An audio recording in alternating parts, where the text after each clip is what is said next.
9 de abril, Santa Casilda, Virgen, de 1040 aproximadamente a 1074.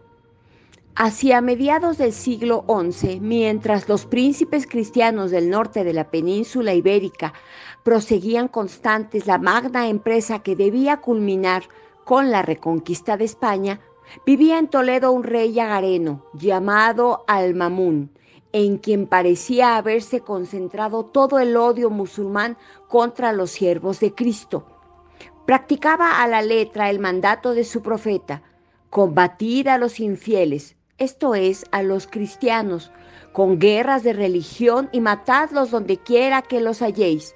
El paraíso se encuentra a la sombra de las espaldas. Como guerrero intrépido y sagaz, este príncipe se complacía en agredir y perseguir de muerte hasta el punto de que solo su nombre infundía a todos muy fundado terror y espanto. De ordinario, aplicaba prolijos tormentos en sombrías mazmorras a sus prisioneros, los cuales sufrían como fin y remate muerte segura. Toledo, la antigua capital de los reyes visigodos, ofrecía por aquel entonces extraño y doloroso contraste: casas y palacios de increíble lujo y esplendor, asiento de placeres sin cuento, y mazmorras en las que, privados de luz y de aire, yacían hacinados centenares de infelices que se morían de miseria y consunción. Pero la providencia no se olvidaba de los suyos, y así, en el decurso de su angustioso martirio, les deparaba de cuando en cuando delicados consuelos. Tenía Al-Mamún una hija llamada Casilda, verdadero ángel de pureza y de caridad, que, desde la más tierna edad, por gracia singular del cielo, se vio libre de los errores y de la corrupción del paganismo, entregándose a las prácticas de una vida edificante y virtuosa, conforme a las luces que había recibido. Empero, ¿cómo se explica que sin estar bautizada y viviendo en un ambiente pagano, rodeada de funestísimos ejemplos, pudiera albergar en su corazón tales deseos de perfección? Secreto es del Altísimo que, para edificación de los cristianos y conversión de los infieles, hace crecer sobre tallo degenerado o sobre árbol silvestre esta flor de admirable hermosura y pureza. Solicitud con los cautivos. Sensible a los placeres carnales, que era insaciable delicia de los suyos, Casilda expiaba con piedad y virtud las crueldades que su padre cometía con los cristianos. El Espíritu Santo obraba de modo admirable en ella. Ante todo, cobró repulsión a la lectura del Corán, en el que para su sentir no encontraba del verdadero Dios, sino una noción vaga e incompleta. Poco a poco vino en conocimiento de Jesucristo, y con él creció en su alma el amor a su persona divina. De naturaleza tierna y compasiva, sentía conmovérsele el corazón ante cualquier miseria, hasta el punto de que no podía ver padecer a nadie sin derramar lágrimas de ternura. La divina gracia infusa en su alma acrecentaba y perfeccionaba esa natural compasión e inducía a la noble joven a visitar con frecuencia a los cautivos indigentes y a aliviarlos en cuanto de ella dependía. Le interesaban sobre todo las penalidades que sufrían los cautivos cristianos, condenados unos en el palacio de su padre a los más penosos trabajos y otros recluidos en las mazmorras que la ferocidad musulmana tenían siempre preparadas para los defensores de la fe. Estas eran muchas y solo momentáneamente se desocupaban cuando sus habitantes alcanzaban la corona del martirio en las horribles matanzas con que los mahometanos desahogaban su saña contra la religión verdadera, o cuando vengaban en seres indefensos las derrotas que hacían sufrir a los moros. Las armas cristianas. Casilda veía con horror aquellas matanzas, y de este sentimiento nacía en ella una profunda aversión a las doctrinas de una religión que tan bárbaras crueldades ordenaba. ¿Quién hubiera dicho que Casilda era la hija del rey moro? ¿No era más bien una sombra celeste que, a espaldas de su padre, recorría los oscuros calabozos para hacer brillar en ellos un rayo de esperanza y para derramar caridades? pero la discreción con que practicaba estos actos de sublime misericordia no pudo impedir, dados los muchos ojos que están siempre fijos en las personas de elevada alcurnia, que algún oficial de palacio sorprendiera sus caritativas excursiones y de ellas diera noticia al rey moro, que quiso por sí mismo comprobar la veracidad de la delación. El milagro de las rosas.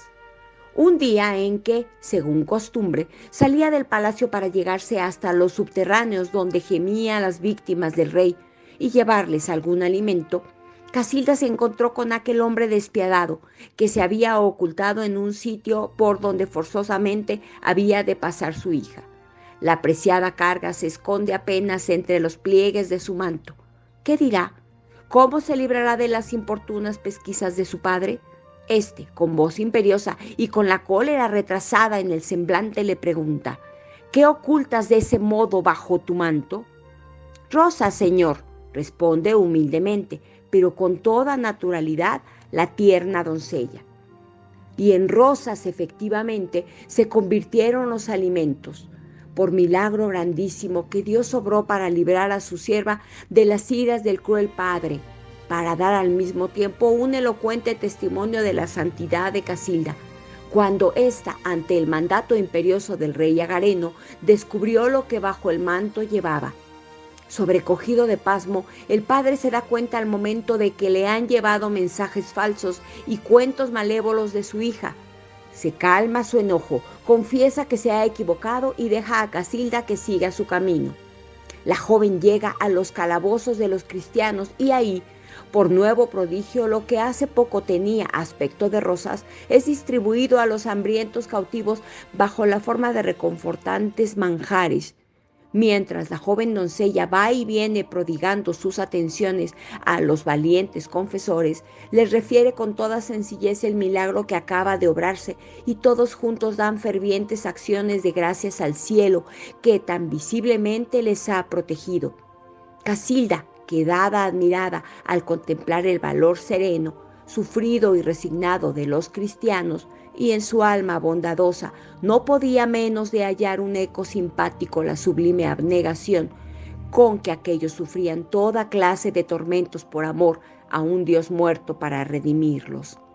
Con frecuencia se decía que una religión que tan virtuosos seres engendraba debía ser la única verdadera, y falsa, por consiguiente, la que le obligaba a profesar su padre. En sus ocultas visitas a los cautivos procuraba informarse de todo lo que le concernía al culto cristiano, mas como los momentos que podía pasar al lado de aquellos desgraciados eran contados, las enseñanzas que en este punto recibía eran muy incompletas.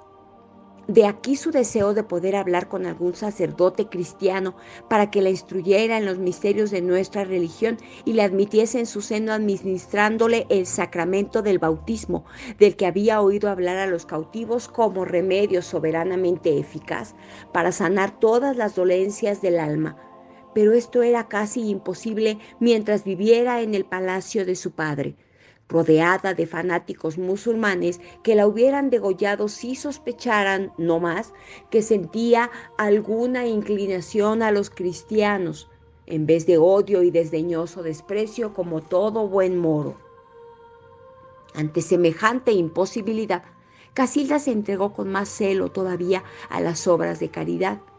Oraba mucho e invocaba con palabras de sentido afecto a la Virgen María, de quien le habían hablado los cristianos, pidiéndole que iluminara las tinieblas de su espíritu para conocer y amar al Dios de los cristianos, o le procurase los medios de instruirse en la religión verdadera que deseaba abrazar y practicar.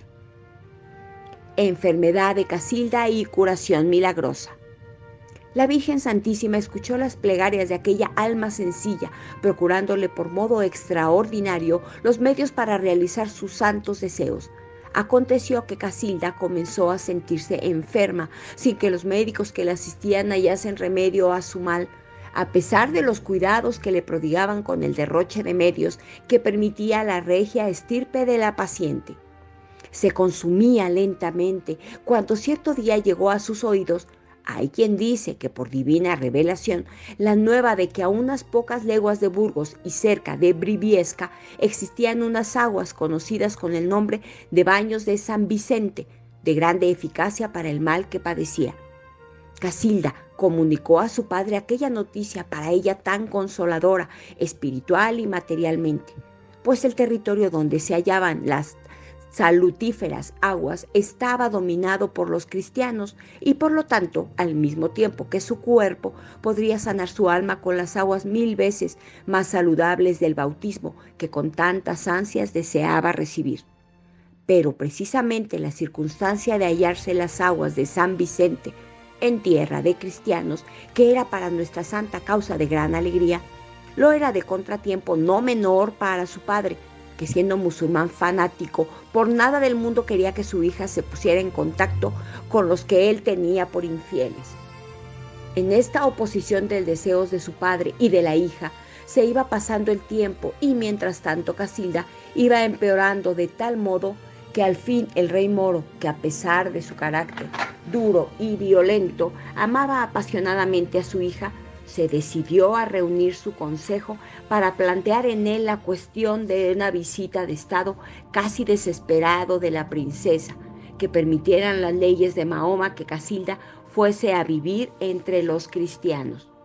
La respuesta del consejo fue afirmativa y declaró que se debía apurar todos los medios para salvar la vida de la enferma.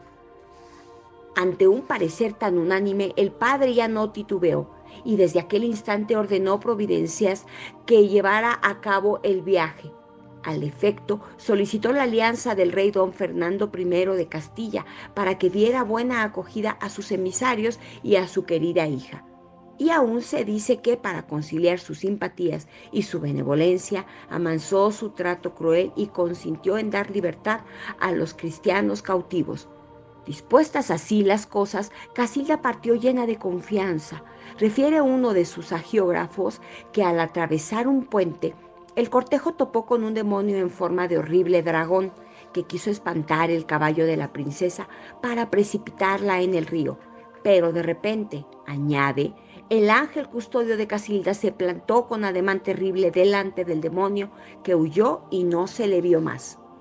Al llegar a Burgos, la joven fue muy bien recibida y con mucho honor tratada por el rey don Fernando y conducida con buena escolta a los baños de San Vicente, donde se bañó y recobró enseguida la salud perdida.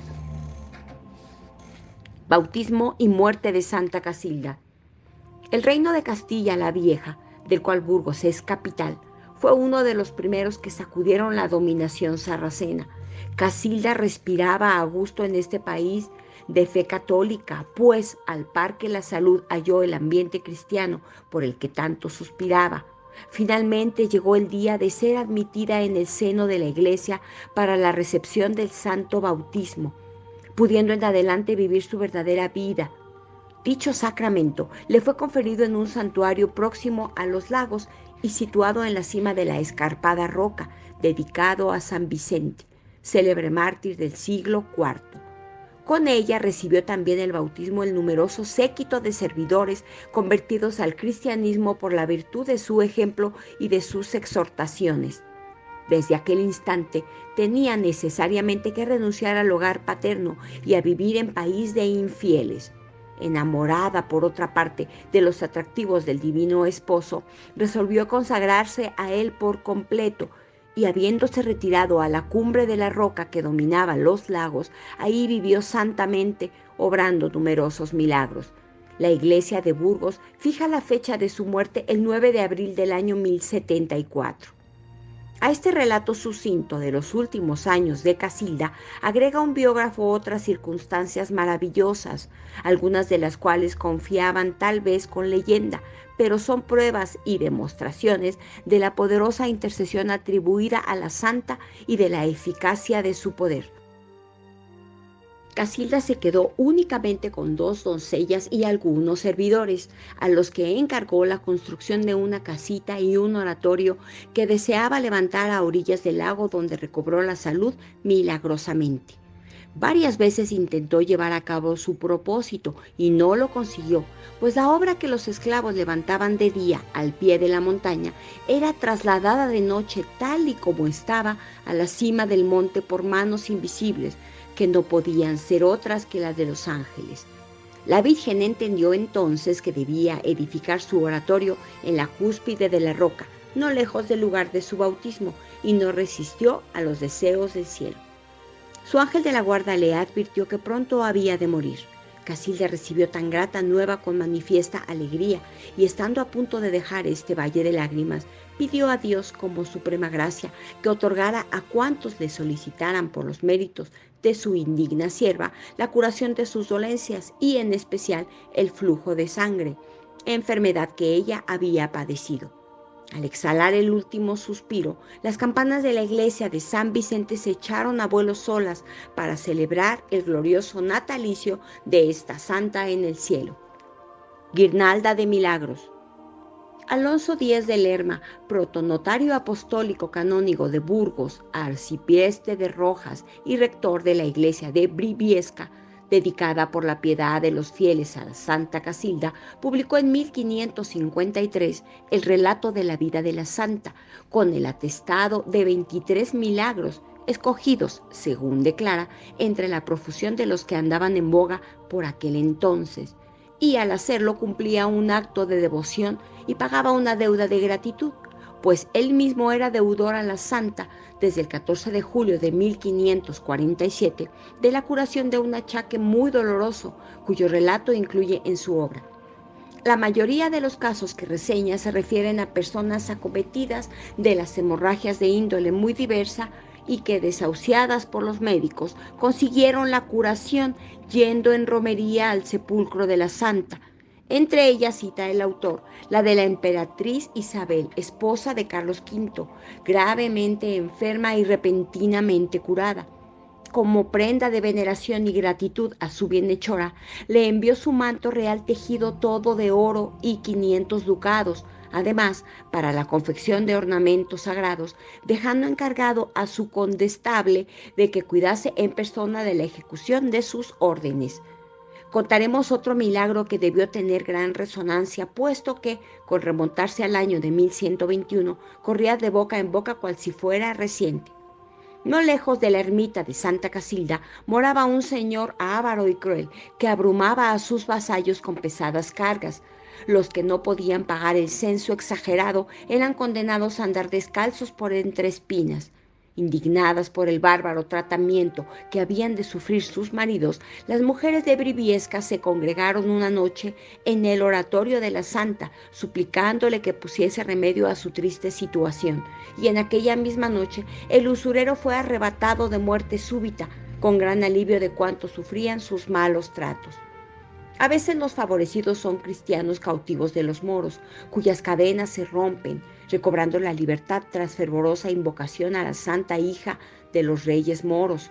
En otras circunstancias, Santa Casilda despacha favorablemente las plegarias de poblaciones vecinas a su sepulcro, que acuden ahí pidiendo lluvia, el cese de una epidemia u otro cualquier favor temporal.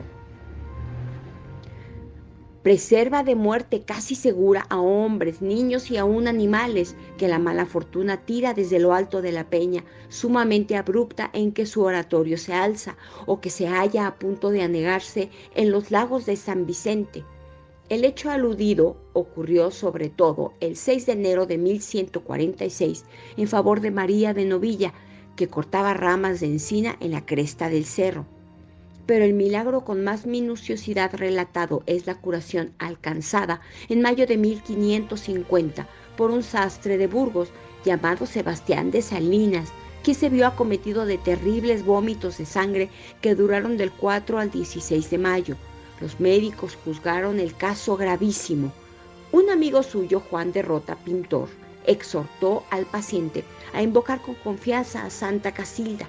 A ruegos de Sebastián partió su amigo a visitar al rector de la iglesia, don Alonso, el propio autor del relato, para que le dejase traer una reliquia de la santa.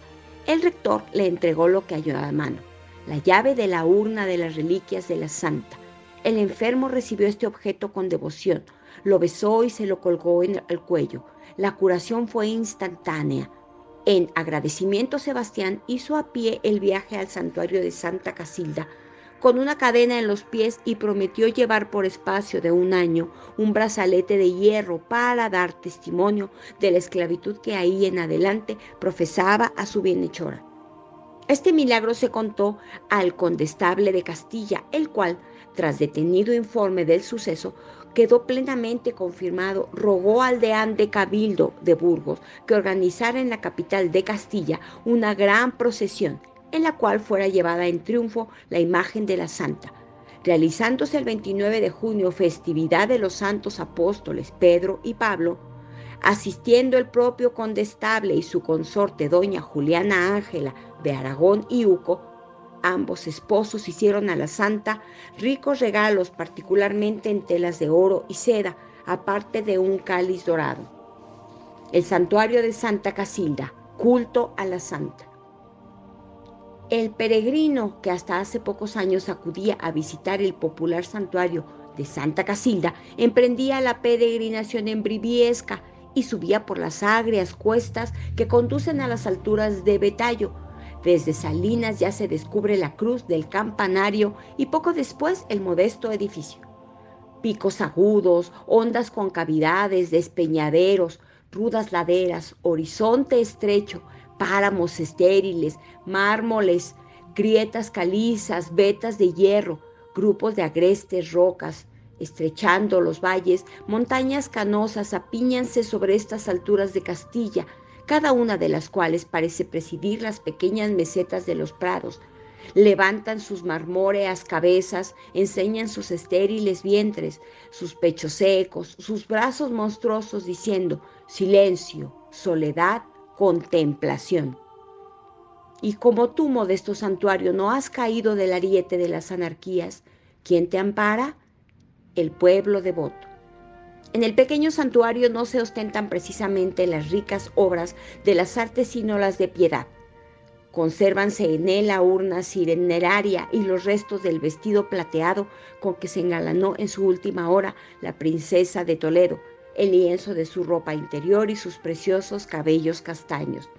El culto a Santa Casilda se conserva ferviente a través de los siglos en los pueblos de Castilla y regiones limítrofes. El 9 de abril, día de su fiesta, el martes de Pascua y de Pentecostés, y en otras solemnidades más, acuden numerosos peregrinos al santuario en donde el Señor se ha complacido manifestar el poder de su sierva. La Iglesia Metropolitana de Burgos, en donde se veneran parte de sus reliquias, hace anualmente solemne fiesta en su honor.